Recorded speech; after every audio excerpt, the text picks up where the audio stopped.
de manière plus générale. Monsieur Zala, comment évaluez-vous le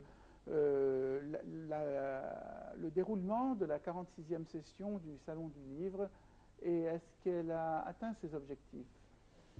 Alors voilà, je vous dirais que d'abord je félicite les responsables pour la 46e édition de ce salon.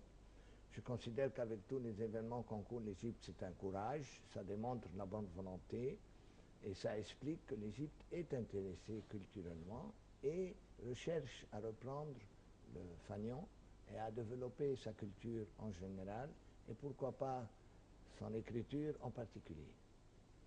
En quoi diffèrent les dernières sessions de ce salon des premières sessions il y a de cela un peu moins de 50 ans? À vous dire vrai que, évidemment, la technologie, l'introduction du net a énormément changé les systèmes, a donné une autre dimension à ce genre de salon.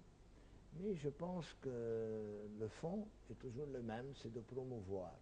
Et donc, pour moi, la promotion réside dans l'être et non dans la technique. À partir de ça, je suis convaincu qu'un salon est nécessaire et que donc sa présence est conditionnelle et son ouverture vers le monde littéraire, aussi bien dans les pays qui nous entourent que dans les pays qui sont plus éloignés, à savoir l'Europe, l'Amérique, l'Asie, etc. C'est un moyen d'échanger l'idée, l'esprit, la pensée et l'enseignement. Après 4 ans de stagnation en Égypte, de stagnation du mouvement culturel, littéraire et artistique de manière générale, peut-on dire que la culture en Égypte est en train de reprendre du poil de la bête? Tout à fait. Je pense que c'est l'Égypte qui reprend du poil de la bête. La culture inclut tous les domaines, dans tous les ministères, à tous les niveaux. Et pourquoi pas au niveau du livre, et pourquoi pas au niveau de la création, de l'écriture, de l'esprit, de l'idée, de ce que beaucoup de gens et beaucoup de pays ne connaissent pas encore assez par rapport à l'Égypte. Est-ce qu'on peut dire que les événements de ces 4 dernières années ont ouvert de nouvelles dimensions vers la culture en Égypte, qui a plus de liberté dans certains domaines, la critique est plus acerbe peut-être, les sujets tabous ne le sont plus comme avant, etc. Ou on peut le dire? Oui, on peut le dire, on peut le confirmer, parce que les gens ont quand même apprécié une sorte de liberté, avec respect évidemment, et cela a démontré qu'on avait des idées enfouies ou cachées, et qu'on pouvait finalement en parler, ou les communiquer, ou les transmettre. Et à partir de là, je pense que ce changement est aussi conditionné par la jeunesse et par cette nouvelle vague d'idées qui appartient aux jeunes, qui appartient au futur. Et nous devons suivre ce futur, encourager ce futur et promouvoir ce futur. Aussi bien pour l'Égypte en général, pour la littérature en particulier. Bien, avec l'Internet, depuis une bonne quinzaine d'années, et même un petit peu plus, mais pour l'Égypte, ça serait plutôt une quinzaine d'années, est-ce que le livre a réussi à conserver sa place, ne serait-ce que peut-être parce que certains préfèrent avoir un livre entre les mains plutôt qu'une tablette? Ben, écoutez, pour commencer par moi-même, je ne serais pas capable d'apprécier de lire un livre sur un écran. Il faudrait que j'ai le livre en main, que je touche et que je feuillette moi-même les pages et que je puisse m'arrêter quand je veux et que je ne sois pas conditionné par un système de technologie ou de ce qu'on peut appeler mécanique.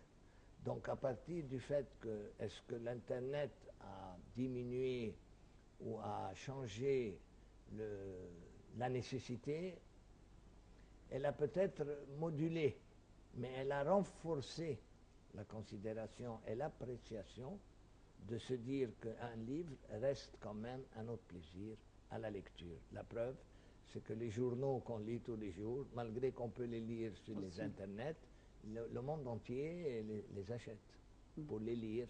Le plaisir d'être au café ou d'être dans son lit ou d'être après un déjeuner ou après un dîner. C'est vrai, c'est un autre plaisir, une autre forme de satisfaction qu'on s'offre en tournant les pages d'un livre, en sautant de la page 46 par curiosité pour voir ce qui se passe en page 52 par exemple, et retourner à la page 46 en ayant déjà su ce qui va se passer, etc. C'est un petit peu... c'est pas facile à faire sur Internet, sur une tablette. Non, On ne peut pas aussi... On peut tourner les pages évidemment, mais on ne les ressent pas de la même façon. vous avez tout à fait raison. La tablette, c'est un système, tandis que la page, c'est une réalité. C'est du concret. On peut la toucher, on peut la fermer, on peut la plier, on peut mettre un marqueur, on peut revenir à la page d'avant ou aller à la page d'après. Mais ce n'est pas seulement le fait que c'est la page ou le livre, c'est le fait qui, d'après moi, la tablette vous conditionne. Si le système est en marche, si la capacité et l'intensité électronique est à la hauteur et qu'elle remplit sa tâche. Enfin, je veux dire que quand on a un livre en main, on n'est pas conditionné. D'accord. Beaucoup de jeunes disposent de talents, mais ils sont dans l'incapacité de publier leurs ouvrages ou diffuser leurs œuvres. Comment est-ce qu'on pourrait les aider, qu'il s'agisse d'organisations non gouvernementales ou même de l'État? Comment peut-on aider ces jeunes-là? Ben, déjà, je sais que l'État avait promulgué une loi et il avait envisagé un projet qu'il a mis en œuvre avant la Révolution déjà.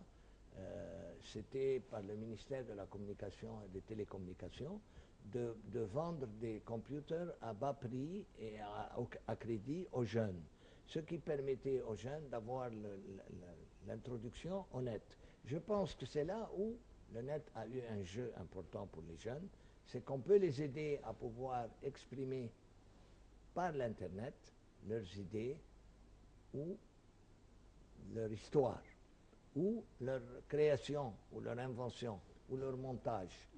Et donc c'est beaucoup plus facile de voir ça sur le net, de corriger, de revoir, d'avoir ça sur la tablette constamment, que d'écrire sur une feuille et de voir grabouiller ou changer ou jeter. Donc à partir de ça, et en conséquence de cette innovation, je pense que ça a été un grand plus pour les jeunes, c'est déjà un grand pas. Maintenant, au niveau de la culture et au niveau de la promotion culturelle, c'est vrai que la liberté qu'aujourd'hui retrouvent les jeunes pour pouvoir s'exprimer les encourage et les motive, je dirais même, à aller plus loin dans leur recherche parce que ça les amuse au départ, ça les distrait en second, et finalement ça leur démontre qu'ils ont des capacités qu'ils n'avaient pas exploitées.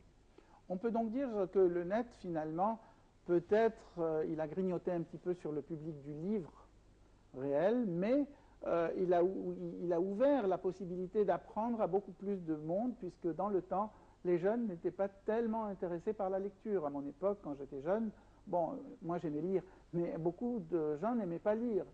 Et aujourd'hui, à peu près tout le monde a le net, et tout le monde, quelle que soit sa position sociale, à partir du moment où il sait lire et écrire, il a déjà sa page Facebook, il a déjà tout, et il communique avec d'autres. Donc on peut dire que ça a un bon côté. Oui, vous avez tout à fait raison. Il a été prouvé statistiquement dans le monde, après des recherches, que le net avait à un moment donné grignoté, comme vous le dites, sur la lecture. Mais il faut aussi reconnaître que la lecture, vous devez la faire à un moment donné déterminé, dans un lieu bien